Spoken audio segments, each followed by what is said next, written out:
Quem tem ou já teve que trabalhar e fazer a faculdade de Direito ao mesmo tempo, sabe que não é um negócio muito fácil, né? E se essa pessoa que teve que trabalhar e fazer a faculdade de Direito ainda for casado e tiver filhos, sabe que o bagulho é mais tenso ainda, né? Eu posso falar disso porque eu passei no concurso do Tribunal de Justiça de Pernambuco no segundo período da faculdade. Então, durante toda a faculdade, eu estudei e trabalhei ao mesmo tempo. Quando eu ingressei no mestrado, eu já estava casado e já tinha uma filha. Então, eu fiz o mestrado e o doutorado trabalhando no Tribunal de Justiça e dando aulas, né? Além de ter que dar conta da minha família. Então, eu sei o quanto é difícil e o quanto esse é um perfil cada vez mais comum dos estudantes de Direito que buscam a faculdade de Direito para ascender socialmente, passando no concurso ou exercendo a advocacia. Então, por isso que eu resolvi gravar esse vídeo para vocês, né? Dar esse ensinamento, a minha experiência sobre isso, que é uma coisa que a faculdade de Direito não fala sobre isso, não vai lhe ensinar como é que você vai poder trabalhar e estudar ao mesmo tempo com o máximo de eficiência e produtividade. Se você não me conhece, é novo aqui no canal, meu nome é Ronaldo Bastos, eu sou doutor em Direito e trabalho há 10 anos no Tribunal de Justiça de Pernambuco como assessor de magistrado. Eu usei toda essa minha experiência de 10 anos de prática jurídica para criar um curso de prática jurídica online, onde eu posso lhe ensinar aquilo que a faculdade de Direito não ensina. Então, vou lhe ensinar como prospectar clientes, como fazer audiências, como pesquisar jurisprudência, etc, etc. Muitas competências que a faculdade de Direito não lhe ensina. A competência do vídeo de hoje, como ter mais produtividade se você tem pouco tempo, é mais uma das competências que a faculdade de Direito não lhe ensina e eu estou dando, diferentemente do meu curso, eu estou dando de graça para você gratuitamente, né? Vamos lá. A primeira coisa que vocês têm que fazer é desrespeitar ou não seguir completamente um dos principais conselhos dos professores universitários, professores de Direito. A primeira coisa que o professor de Direito vai lhe ensinar, normalmente, às vezes até em aulas inaugurais, é que vocês têm que ler de tudo, porque um jurista que só sabe um jurista que só sabe Direito, na verdade, não sabe nada, como dizia Martinho Lutero, eu acho, né? De modo que o jurista ele precisa ter uma cultura geral, e isso é verdade, tem que ler de literatura, filosofia, sociologia, história, para saber aplicar as normas jurídicas com maior exatidão e tendo em conta as pessoas, né? Eu não nego nada disso, eu adoro ler várias disciplinas, quem acompanha o canal há mais tempo sabe disso. Só que se você tem pouco tempo, você tem que ter prioridade. E quando você elege prioridade, você eleva a sua capacidade de dizer não para aquilo que não é prioritário. Então, quando você trabalha, quando você tem família e quando você faz faculdade de Direito, você tem pouco tempo, né? Então, a prioridade é estudar a literatura jurídica, né? E não outros textos. Então, a primeira coisa que vocês têm que fazer, se você trabalha e estuda, é se concentrar mais na leitura, na dedicação aos estudos jurídicos. Essa é a primeira coisa que eu diria. E falando em estudo, né? Uma outra coisa que você tem que fazer logo no início é criar uma cultura de estudo na sua casa, né? Você vai voltar, vamos supor que você vá voltar a estudar depois de um longo tempo, o seu filho não está acostumado, a sua esposa, o seu marido não está acostumado, então você tem que fazer uma reunião mesmo, sentar e tem que dizer que agora as coisas vão mudar um pouquinho, a faculdade de Direito é uma prioridade para você, e não é que você não vai se dedicar à família, não vai haver mais momentos de lazer, mas vai ter um momento em que você vai precisar de concentração e vai se isolar um pouco, e aí você vai precisar da ajuda do seu companheiro, mais ajuda do seu companheiro na educação do seu filho, e vai ter um momento de lazer. o marido ou a esposa entende isso com mais facilidade porque eles são adultos, né? Mas a criança nem sempre entende. Como é que eu e minha esposa a gente fazia nesse caso? A gente algumas vezes, de forma excepcional, mas a gente levava a nossa filha para a faculdade onde a gente estudava, que era a Faculdade de Direito do Recife. Então a gente mostrava, é aqui que a gente estuda, porque a criança não sabe, mamãe ou papai vai para a faculdade à noite, e a criança não tem esse conhecimento, acha que a mãe ou o pai está abandonando eles por uma coisa que ela não consegue materializar. Então se você leva lá, mostra o quanto é legal estar lá, ou tenta convencer ela disso, ela consegue materializar mais. De todo modo, você vai ter sempre culpa por não estar com seus filhos e estar na faculdade de Direito. E isso vai depender do seu momento psicológico, né? Eu não assisto mais aulas, mas eu dou aulas à noite. E eu tenho uma filha que eu sei que ela tem alguma dificuldade com isso, não muita, mas ela sente falta. Se ela pudesse optar, ela optaria por eu estar em casa e não estar fora de casa. Então, às vezes eu me sinto culpado, às vezes eu não me sinto tão culpado. Então, vai depender do meu momento psicológico e esse momento você vai passar também. Então, a implantação da cultura do estudo e do porquê. Você tem que explicar por que você está indo para a faculdade. Você está querendo ascender socialmente, dar melhores condições para os seus próprios filhos. Então, essa explicação tem que ser bastante franca e você tem que ser bastante convincente nisso.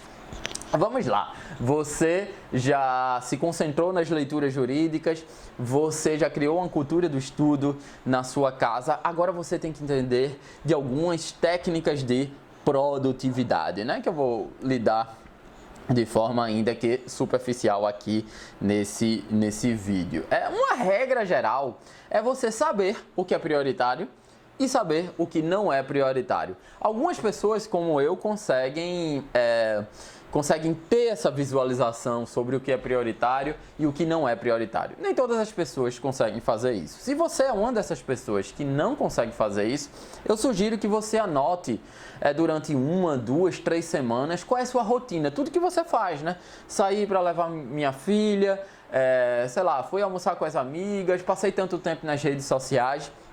Anote de forma bem específica tudo e depois eleja o que você pode deixar de fazer para substituir por estudo e o que você não pode deixar de fazer. Você não pode deixar de ter 1 hora de almoço, você não pode, deixar de levar seu filho para a escola, mas você pode passar menos tempo nas redes sociais, né? Menos tempo na internet, menos tempo vendo Netflix. Então eu acho que você consegue, se você for uma pessoa razoável, digamos assim, você consegue saber o que é prioritário e o que não é prioritário. Algumas dicas que eu sugiro que você faça, algumas delas eu mesmo faço. A primeira é a questão de você deve fazer coisas parecidas de uma vez só ou no mesmo momento. Por exemplo, pagar boleto, adulto paga boleto.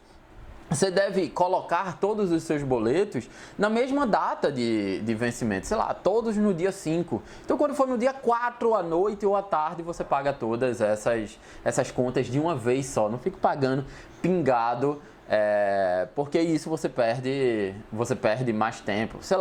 Você vai responder em matéria de internet, você vai responder e-mails, escolha uma hora do dia para responder esses e-mails. Você vai ver redes sociais, escolha uma hora do dia, um momento do dia onde você vai se concentrar em ver redes sociais. O que não pode é você ficar estudando e a cada 20 minutos para responder uma mensagem, um aviso de mensagem. Isso você perde produtividade e perde eficiência nos estudos. Na própria questão de produtividade nos estudos, eu dou uma dica que é tentar ouvir áudios, ouvir uma aula no YouTube, ouvir a aula que você gravou do seu professor, enquanto faz algumas atividades automáticas que não requerem grande concentração. Por exemplo, lavar os pratos, você pode ouvir uma aula lavando os pratos, você pode ouvir uma aula enquanto dirige ou enquanto vai de ônibus para a sua faculdade, é claro. Para você fazer isso, dê prioridade às disciplinas que você tem mais facilidade. Se você tem extrema dificuldade numa disciplina, você tem que concentrar toda a sua força naquela disciplina. Então você não vai dirigir e escutar essa disciplina que você tem muita dificuldade. Por exemplo, eu jamais faria uma atividade automática e escutaria uma aula de direito empresarial ou direito previdenciário. São disciplinas que eu não gosto de estudar e que eu tinha alguma dificuldade na faculdade de direito. Uma outra coisa, leitura é muito mais produtiva do que assistir aulas ou assistir vídeos, né? Quem tem uma razoável experiência com estudos sabe que você apreende muito mais conteúdo em quantidade quando você lê do que quando você assiste aulas, assiste vídeos, né?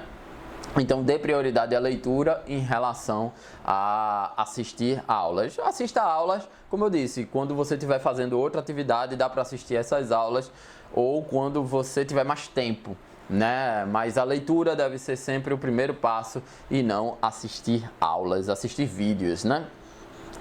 Falando em assistir vídeos, você tem que usar a técnica também de aceleração dos vídeos. Quanto mais acelerado você vê uma videoaula, menos tempo você perde. E tem uma outra coisa que eu aprendi com um professor de produtividade, né? Que é quando você assiste um vídeo, uma videoaula de forma acelerada, isso faz com que você tenha mais foco naquela aula.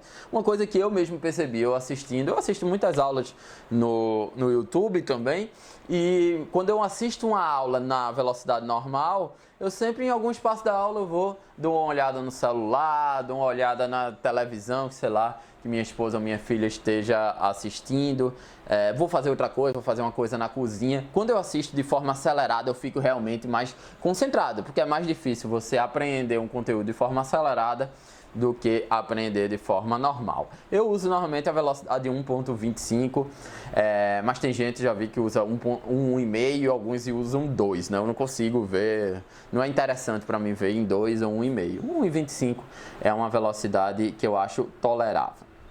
E aí, falando em assistir aulas, você vai ter que fazer uma escolha de que aulas e quantas aulas você vai assistir na faculdade. Uma coisa é certa, se você tem filhos, se você é casada ou casado, você vai ter que faltar aulas, né? Isso é uma coisa certa. Seu filho vai ficar doente, seu marido ou esposa vai ficar doente, eles vão estar em algum momento emocional perturbados, né? Vai lá, seu filho está sofrendo bullying na escola, então você vai ter que estar um momento mais presente com seu filho. Semana de provas, você vai ter que estar mais presente com seu filho. Então, seu marido vai dizer, hoje não vai, vamos ficar aqui assistir um filminho. Então, isso acontece. Você que tem família, às vezes você vai precisar faltar aula. Então, já de início, você tem que saber quem são os professores bons e quem são os professores ruins. Dica geral, mas isso é algo óbvio, você deve assistir mais aulas de professores bons do que de professores ruins. É claro que outras circunstâncias subjetivas você deve levar em consideração. Será que o professor ruim, ele lhe persegue se você não falta, se você não vai às aulas? Qual o professor que faz chamada e qual o professor que não faz chamada, né? Se todos os professores fizerem chamada, ou em relação àqueles professores que fazem chamada, eu sugiro que vocês façam um negócio que eu fazia na minha faculdade, que era um quadro de faltas. Eu sabia quantas faltas eu podia faltar, eu podia ter, né? Na faculdade onde eu ensino, uma disciplina de 60 horas, você pode ter 15 faltas. Então eu sempre faltava no limite, assim, 14 faltas, porque eu considerava que eu aprendia melhor sozinho do que em uma aula. Mas você vai ter que deliberar se você tem esse estilo ou se você prefere assistir aula. De modo geral, vocês vão ter que aprender a ter autonomia intelectual, né? Porque um dia a faculdade acaba e vocês vão ter que, na sua atividade profissional, aprender o conhecimento sozinho. Pois bem, uma última dica que eu quero dar para vocês é: não se compare com outras pessoas. Você que tem família, você que tem trabalho, você tem filho e você assiste aula, não se compare com um boyzinho de 18, 19 anos que é sustentado pelo pai e não precisa trabalhar para nada, né? Só precisa assistir aula. Então essa pessoa vai ter um ritmo na faculdade de Direito que você não vai ter. Então, e não se culpe por isso, né? Cada pessoa tem uma história de vida. O máximo se compare às pessoas com história de vida parecidas com as suas. Eu não indico nem isso.